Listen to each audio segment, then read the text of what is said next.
విజయవాడలో పరిస్థితి చూస్తే ఒకసారి దారుణంగా ఉంది. ఒక నగరంలోనే 29 సెంటీమీటర్ల మేర వర్షపాతం అయితే నమోదవడం జరిగింది.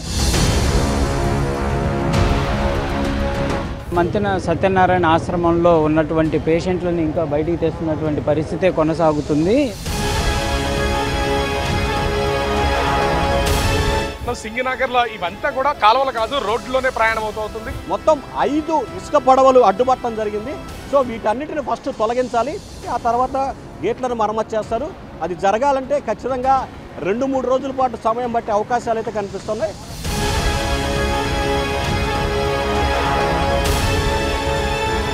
అన్ని చర్యలు తీసుకుంటే అటు ఎమ్మెల్యేలు ఎంపీలు కూడా ఎప్పటికప్పుడు అన్ని ఏరియాలో తిరుగుతూ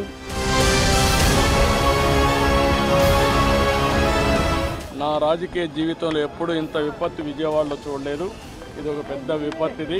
సర్వశక్తులు వినియోగిస్తాం, వాళ్ళని పూర్తిగా కాపాడుకుంటాం.